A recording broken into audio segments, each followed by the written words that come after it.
Welcome to தெய்வாஸ் தெய்வீகம். शुक्लां भरधरं विष्णुं शशिवर्णं चतुर्भुजं प्रसन्नवदनं ध्यायेत् सर्वविघ्नोपशान्तये. त्यागमूर्तिं तपोनिष्ठं शारदार्चनतत्परं सच्चिदानन्दयोगीन्द्रं प्रत्यहं प्रणमाम्यहम्. प्रत्यहं प्रणमाम्यहम्. प्रत्यहं प्रणमाम्यहम्. ध्यानं सत्यज्ञानसुखस्वरूपममलं क्षीराब्धिमध्यस्थितं योगारूढमतिप्रसन्नवदनं भूषासहस्रोज्ज्वलं त्रयक्षं चक्रपिनाकसाभयवरान् बिभ्राणमर्कच्छविं छत्रीभूतपनीन्द्रमिन्दुधवलं लक्ष्मीनृसिंहं भजे. उपास्महे नृसिंहाख्यं ब्रह्मवेदान्तगोचरं भूयोल्लासितसंसारछेदहेतुं जगद्गुरुं प्रह्लादनुत्तगोविन्द वज्रस्तम्भज श्रीधरा. अत्रैव तिष्ठ भगवन् रक्ष भक्तान् त्वदाश्रितान्. पराशर उवाच मन्त्रज्ञानक्रियायोग सारभूतैश्च नामभिः ब्रह्मणा संस्तुतो विष्णुः सहस्रं तत्प्रवीम्यहम्. ब्रह्मोवाच ॐ नमो नारसिंहाय वज्रदंष्ट्राय वज्रिणे वज्रदेहाय वज्राय नमो वज्रनखाय च वासुदेवाय वन्द्याय वरदाय वरात्मने वरदाभयहस्ताय वराय वररूपिणे वरेण्याय वरिष्ठाय श्रीवराय नमो नमः. प्रह्लादवरदायैव प्रत्यक्षवरदाय च परात्परपरेशाय पवित्राय पिनाकिने पावनाय प्रसन्नाय पाशिने पापहारिणे पुरुस्तुताय पुण्याय पुरुहूताय ते नमः. तत्पुरुषाय तत्याय पुराणपुरुषाय च पुरोधसे पूर्वजाय पुष्कराक्षाय ते नमः. पुष्पहासाय हासाय महाहासाय शार्ङ्गिने सिंहाय सिंहराजाय जगद्वन्द्याय ते नमः. अट्टहासाय रोषाय ज्वालाहासाय ते नमः. भूतावासाय भासाय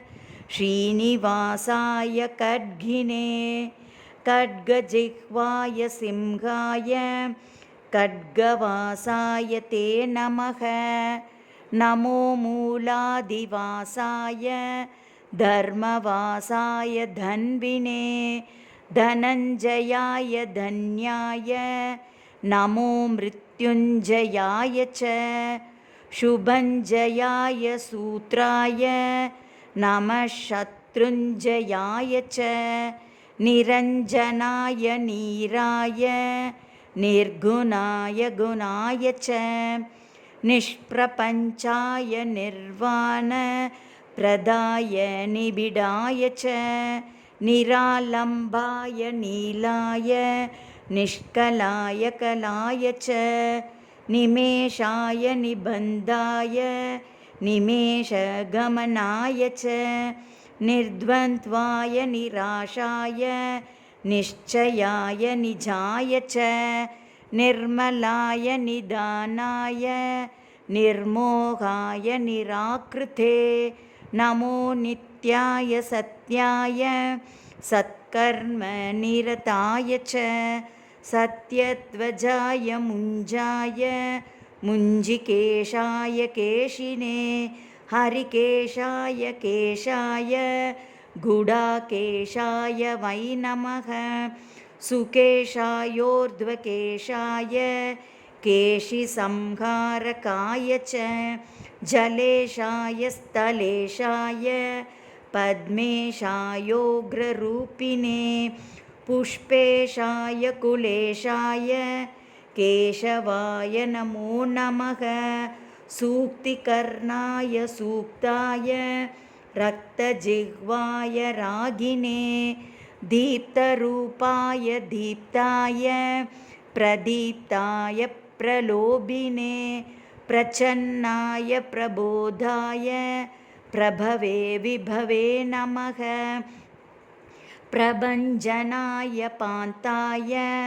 प्रमाया प्रतिमाय च प्रकाशाय प्रतापाय प्रज्वलायोज्ज्वलाय च ज्वालामालास्वरूपाय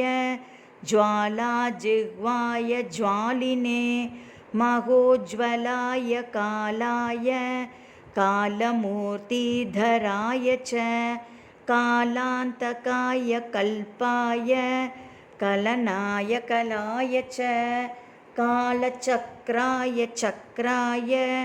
षट्चक्राय च चक्रिणे अक्रूराय कृतान्ताय विक्रमाय क्रमाय च कृतिने कृत्तिवासाय कृतज्ञाय कृतात्मने सङ्क्रमाय च क्रुद्धाय क्रान्तलोकत्रयाय च अरूपाय स्वरूपाय हरये परमात्मने अजेयायाधिदेवाय अक्षयाय क्षयाय च अघोराय सुघोराय घोरघोरतराय च नमोऽस्तु घोरवीर्याय लसद्घोराय ते नमः घोराध्यक्षाय दक्षाय दक्षिणार्याय शम्भवे अमोघाय गुणौघाय अनगायागहारिणे मेघनादाय नादाय तुभ्यं मेघात्मने नमः मेघवाहनरूपाय मेघश्यामाय मालिने व्यालयज्ञोपवीताय व्याघ्रदेहाय वै नमः व्याघ्रपादाय देव्याघ्र कर्मणे व्यापकाय च विकटास्याय वीर्याय विष्टरश्रवसे नमः विकीर्णनखदंष्ट्राय नखदंष्ट्रायुधाय च विश्वक्सेनाय सेनाय विह्वलाय बलाय च विरूपाक्षाय वीराय विशेषाक्षाय साक्षिणे वीतशोकाय वित्ताय विस्तीर्णवदनाय च विधानाय विधेयाय विजयाय जयाय च विबुधाय विभावाय नमो विश्वम्भराय च वीतरागाय विप्राय विटङ्गनयनाय च विपुलाय विनीताय विश्वयोने नमो नमः विडम्बनाय वित्ताय विश्रुताय वियोनये विह्वलाय विवादाय नमो व्याहृदये नमः विलासाय विकल्पाय महाकल्पाय ते नमः बहुकल्पाय कल्पाय कल्पातीताय शिल्पिने कल्पनाय स्वरूपाय फणितल्पाय वै नमः तडित्प्रभाय तार्क्ष्याय तरुणाय तरस्विने रसनायान्तरिक्षाय तापत्रयहराय च तारकाय तमोघ्नाय तत्त्वाय च तपस्विने तक्षकाय तनुत्राय वटवेतरलाय च शतरूपाय शान्ताय शतधाराय ते नमः शतपत्राय तार्क्ष्याय स्थितये शान्तमूर्तये शतक्रतुस्वरूपाय शाश्वताय शतात्मने नमः सहस्रशिरसे सहस्रवदनाय च सहस्राक्षाय देवाय दिशश्रोत्राय ते नमः नमः सहस्रजिह्वाय महाजिह्वाय ते नमः सहस्रनामधेयाय सहस्रजठराय च सहस्रबाहवे तुभ्यं सहस्रचरणाय च सहस्रार्कप्रकाशाय सहस्रायुधधारिणे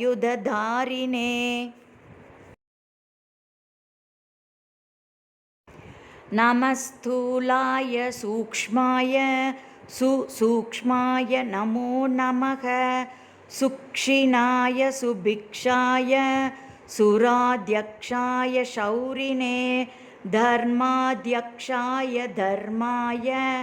लोकाध्यक्षाय वै नमः प्रजाध्यक्षाय शिक्षाय विपक्षक्षयमूर्तये कालाध्यक्षाय तीक्ष्णाय मूलाध्यक्षाय ते नमः अधोक्षजाय मित्राय सुमित्रवरुणाय च शत्रुघ्नाय विघ्नाय विघ्नकोटिहराय च रक्षोघ्नाय तमोघ्नाय भूतघ्नाय नमो नमः भूतपालाय भूताय भूतवासाय भूतिने भूतभेतालघाताय भूताधिपतये नमः भूतग्रहविनाशाय भूतसंयमिने नमः महाभूताय भृगवे सर्वभूतात्मने नमः सर्वारिष्टविनाशाय सर्वसम्पत्कराय च सर्वाधाराय सर्वाय सर्वार्तिहरये नमः सर्वदुःखप्रशान्ताय सर्वसौभाग्यदायिने सर्वज्ञायाप्यनन्ताय सर्वशक्तिधराय च सर्वैश्वर्यप्रदात्रे च सर्वैश्वर्यविदायिने सर्वज्वरविनाशाय सर्वरोगापहारिणे सर्वाभिचारहन्त्रे च सर्वोत्पातविघायिने पिङ्गाक्षायैकशृङ्गाय द्विशृङ्गाय मरीचये बहुशृङ्गाय लिङ्गाय महाशृङ्गाय ते नमः माङ्गल्याय मनोज्ञाय मन्तव्याय महात्मने महादेवाय देवाय मातुलुङ्गधराय च महामायाप्रसूताय मायिने जलशायिने महोदराय मन्दाय मदनाय मदाय च मधुकैटभहन्त्रे च माधवाय मुरारये महावीर्याय धैर्याय चित्रवीर्याय ते नमः चित्रकर्माय चित्राय नमस्ते चित्रभानवे मायातीताय मायाय महावीर्याय ते नमः महातेजाय बीजाय तेजोधाम्ने च बीजिने तेजोमय नृसिंहाय तेजसां निधये नमः महादंष्ट्राय तुष्टाय नमः पुष्टिकराय च शिपिविष्टाय हृष्टाय पुष्टाय परमेष्टिने विशिष्टाय च शिष्टाय गरिष्ठायेष्टदायिने नमो ज्येष्ठाय श्रेष्ठाय तुष्टायामिततेजसे अष्टाङ्गन्यस्तरूपाय सर्वदुष्टान्तकाय च वैकुण्ठाय विकुण्ठाय केशिकण्ठाय कण्टिने कण्ठीरवाय लुण्टाय निष्षठाय हठाय च सत्त्वोद्रिक्ताय कृष्णाय रजोद्रिक्ताय वेदसे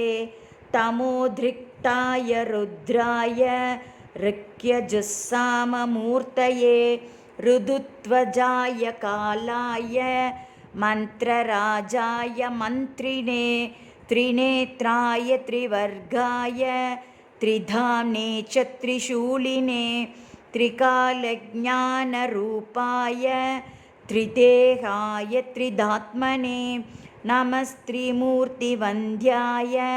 त्रितत्त्वज्ञानिने नमः अक्षोभ्याय निरुद्धाय अप्रमेयाय भानवे अमृताय अनन्ताय अमितायामराय च अपमृत्युविनाशाय अपस्मारविघातिने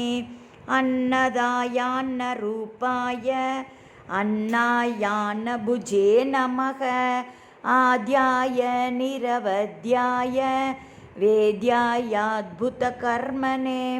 सद्योजाताय संगाय वैद्युताय नमो नमः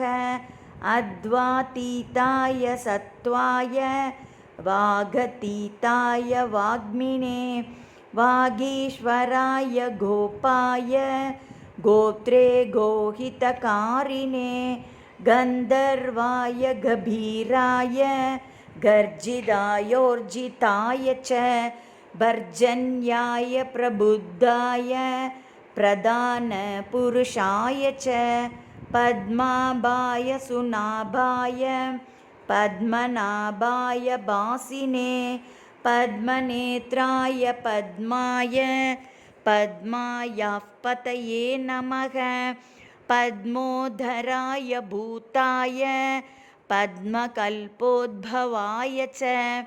नमो हृत्पद्मवासाय भूपद्मोद्धरणाय च शब्दब्रह्मस्वरूपाय ब्रह्मरूपधराय च ब्रह्मणे ब्रह्मरूपाय ब्रह्मनेत्रे नमो नमः ब्रह्मादये ब्राह्मणाय ब्रह्मात्मने नमः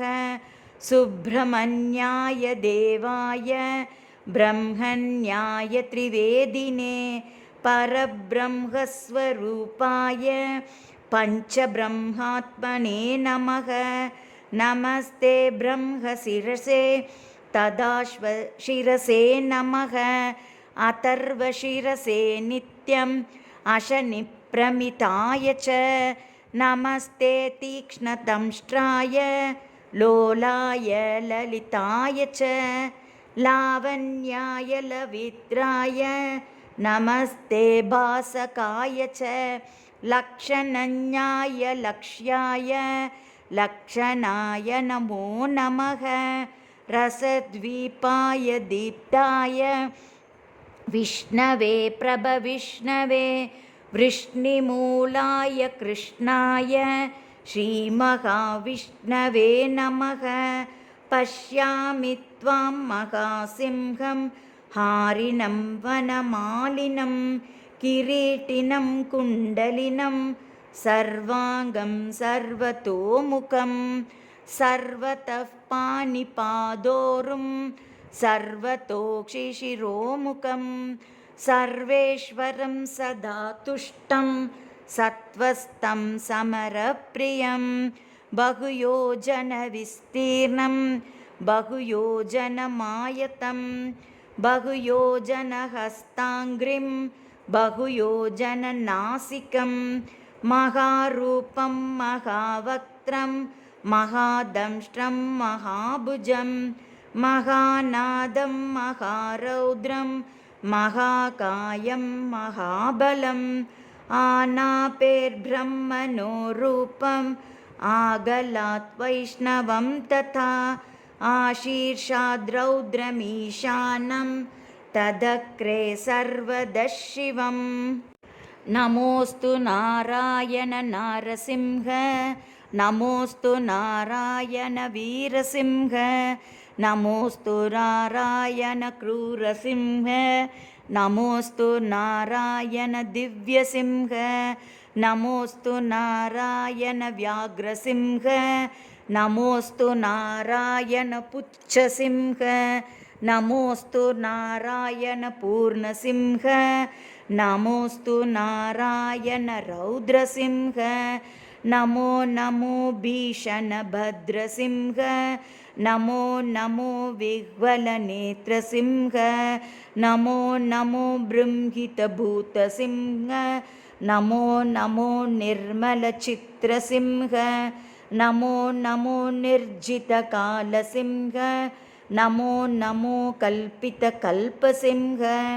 नमो नमो कामदकामसिंह नमो नमस्ते भुवनैकसिंह द्यावा पृथिव्योरितमन्तरं हि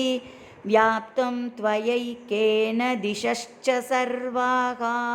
दृष्ट्वाद्भुतं रूपमुदक्रवेगं लोकत्रयं प्रव्यतितं महात्मन् अमीहित्वा सुरसङ्घा विशन्ति केचिद्भीताः प्राञ्जलयो गृह्णन्ति स्वस्तीत्युक्त्वा मुनयः सिद्धसङ्घाः स्तुवन्ति त्वां स्तुतिभिः पुष्कलाभिः रुद्रादित्या वसवो ये च साध्याः विश्वेश्विनौ मरुतश्चोष्मभाश्च गन्धर्वयक्षासुरसिद्धसङ्घाः वीक्षन्ति त्वां विस्मिताश्चैव सर्वे लेलिह्यसेऽग्रसमानसमन्तात् लोकान् समग्रान् वदनैर्ज्वलद्भिः तेजोभिरापूर्य जगत्समग्रं भासस्तवोग्राः प्रतपन्ति विष्णो पविष्णुस्त्वं सहिष्णुस्त्वं प्राजिष्णुर्जिष्णुरेव च पृथ्वीतमन्तरिक्षं च पर्वतारण्यमेव च कलाकाष्ठाविलिप्तस्त्वं मुहूर्तप्रहरादिकम् अहोरात्रं त्रिसन्ध्या च पक्षमा सर्वतु वत्सराः युगादिर्युगभेदस्त्वं संयोगो युगसन्धयः नित्यं नैमित्तिकं काम्यं महाप्रलयमेव च करणं कारणं कर्ता भर्ता कर्ता त्वमीश्वरः सत्कर्ता सत्कृतिर्गोप्ता सच्चिदानन्दविग्रहः प्राणस्त्वं प्राणिनां प्रत्यगात्मा त्वं सर्वदेहिनां सुज्योतिस्त्वं परञ्ज्योतिः आत्मज्योतिः सनातनः ज्योतिर्लोकस्वरूपस्त्वं ज्योतिर्ज्ञो ज्योतिषाम्पतिः स्वाहाकारस्वधाकारो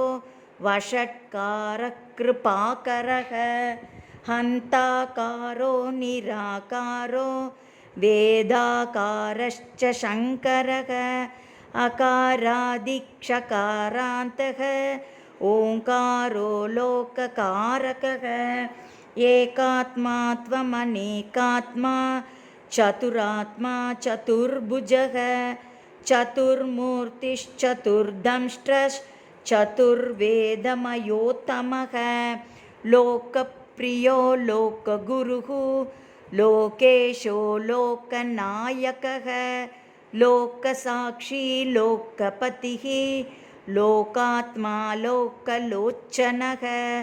लोकाधारो बृहल्लोको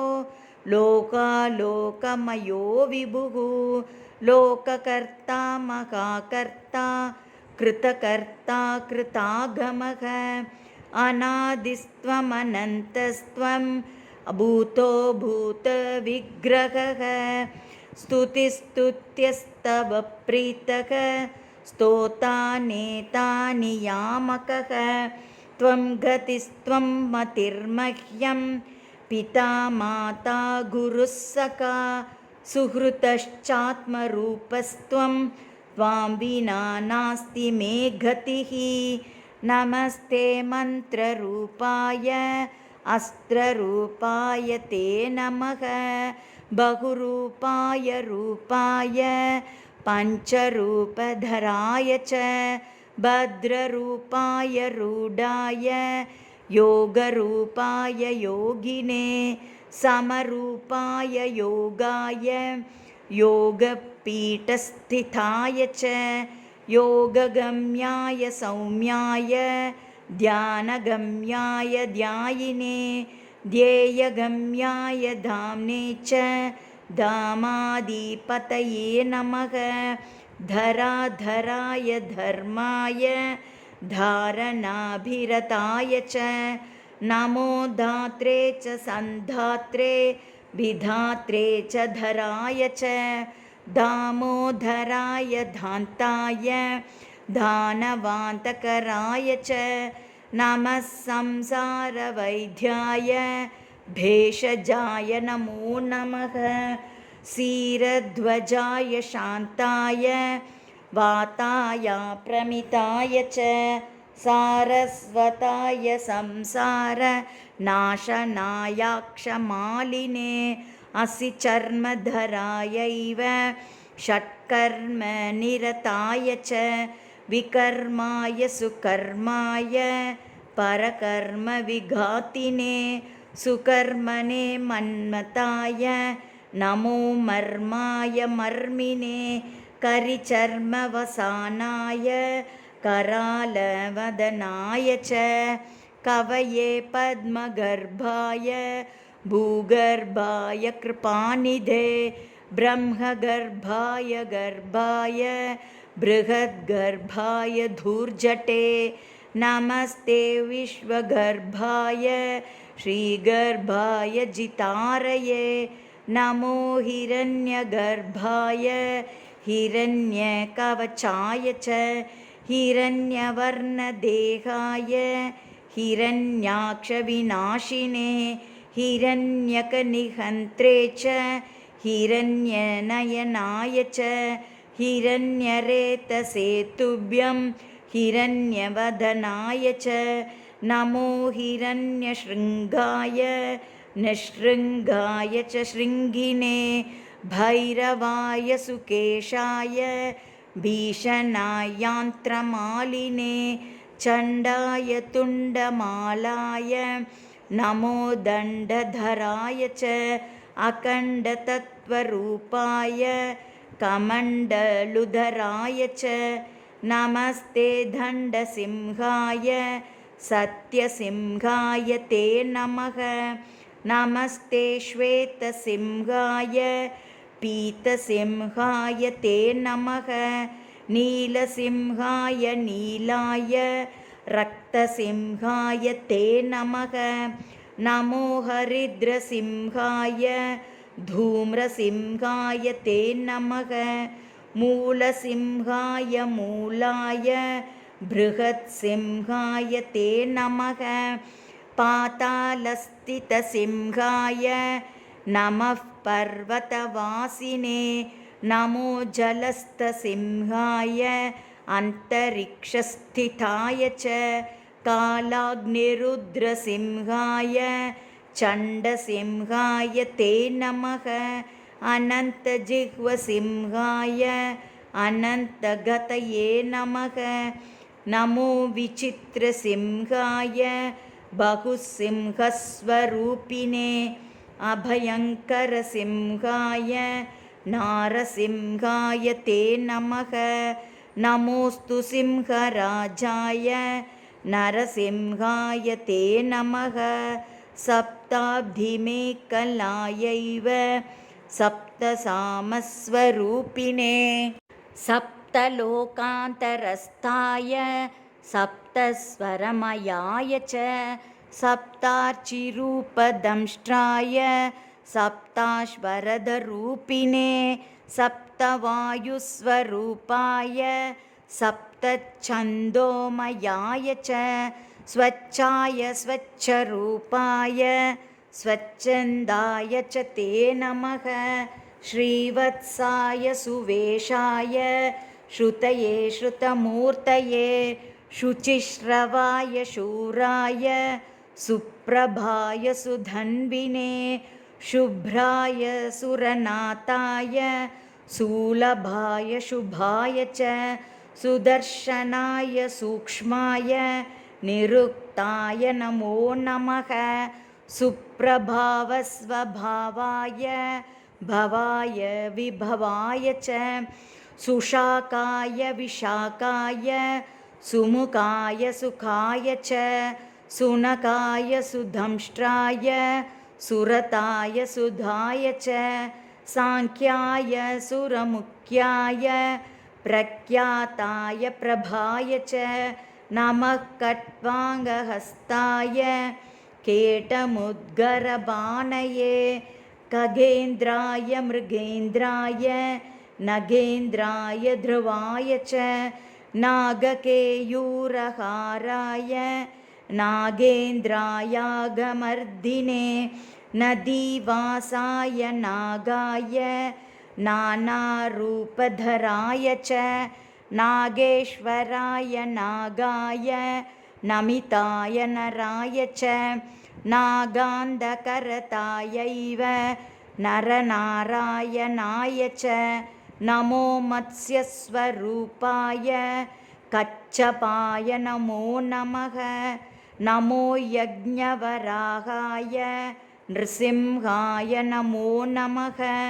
विक्रमाक्रान्तलोकाय वामनाय महौजसे नमो भार्गवरामाय रावणान्तकराय च नमस्ते बलरामाय कंसभ्रध्वंसकारिणे बुद्धाय बुद्धरूपाय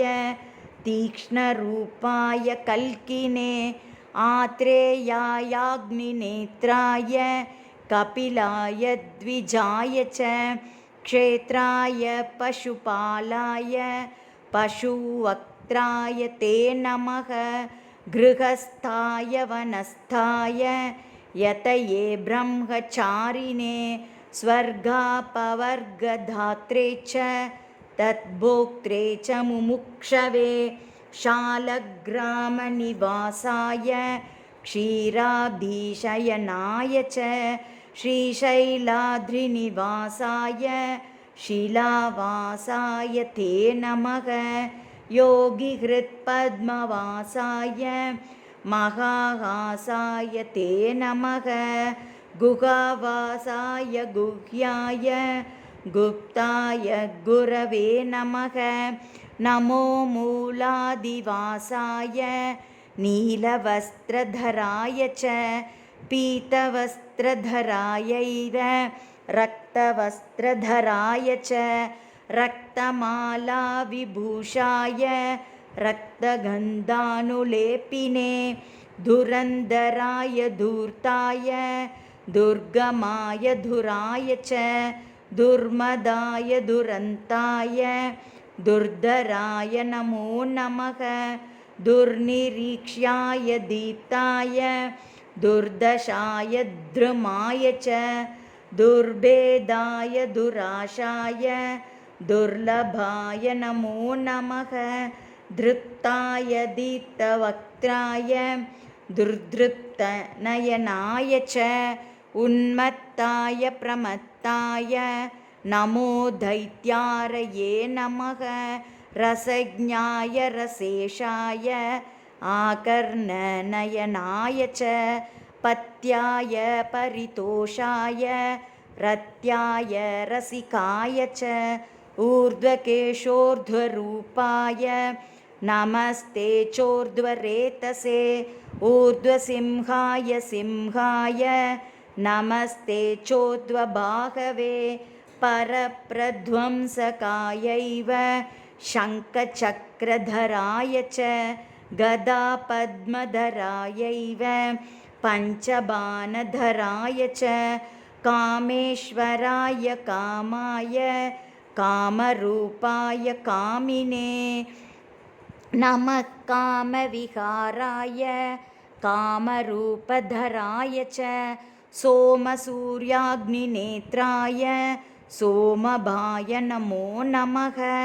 नमः सोमाय वामाय वामदेवाय ते नमः सामस्वराय सौम्याय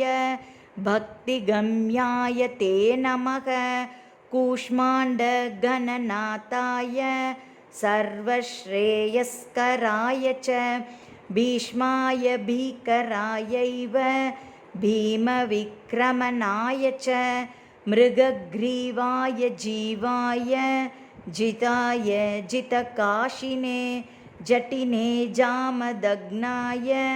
नमस्ते जातवेदसे जपाकुसुमवर्णाय जप्याय जपिताय च जरायुजायाण्डजाय स्वेदजायोद्विजाय च जनार्दनाय रामाय जाह्नवीजनकाय च जराजन्मविदूराय प्रद्युम्नाय प्रपोधिने रौद्रजिह्वाय रुद्राय वीरभद्राय ते नमः चिद्रूपाय समुद्राय गत्रुद्राय प्रचेतसे इन्द्रियायेन्द्रियज्ञाय नमोऽस्त्विन्द्रानुजाय च अतीन्द्रियाय सान्द्राय इन्दिरापतये नमः ईशानाय च ईढ्याय ईशिताय इनाय च व्योमात्मने च व्योम्ने च नमस्ते व्योमकेशिने व्योमाधाराय च व्योम वक्त्रायासुरघातिने नमस्ते व्योमदंष्ट्राय व्योमवासाय ते नमः सुकुमाराय रामाय शिंशुमाराय ते नमः विश्वाय विश्वरूपाय नमो विश्वात्मकाय च ज्ञानात्मकाय ज्ञानाय विश्वेशाय परात्मने एकात्मने नमस्तुभ्यं नमस्ते द्वादशात्मने चतुर्विंशतिरूपाय पञ्चविंशतिमूर्तये षट्विंशकात्मने नित्यं सप्तविंशतिकात्मने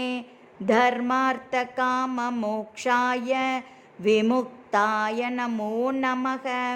भावशुद्धाय सिद्धाय साध्याय शरभाय च प्रबोधाय सुबोधाय नमो बुद्धिप्रदाय च स्निग्धाय च विदग्धाय मुग्धाय मुनये नमः प्रियश्रवाय श्राव्याय सुश्रावाय श्रवाय च ग्रहेशाय महेशाय ब्रह्मेशाय नमो नमः श्रीधराय सुतीर्थाय हयग्रीवाय ते नमः उग्राय चोग्रवेगाय उग्रकर्मरताय च उग्रनेत्राय व्यग्राय समग्रगुणशालिने बालग्रहविनाशाय पिशाचक्रघातिने दुष्टग्रहनिहन्त्रे च निग्रहानुग्रहाय च वृषध्वजाय वृष्ण्याय वृषाय वृषभाय च उग्रश्रवाय शान्ताय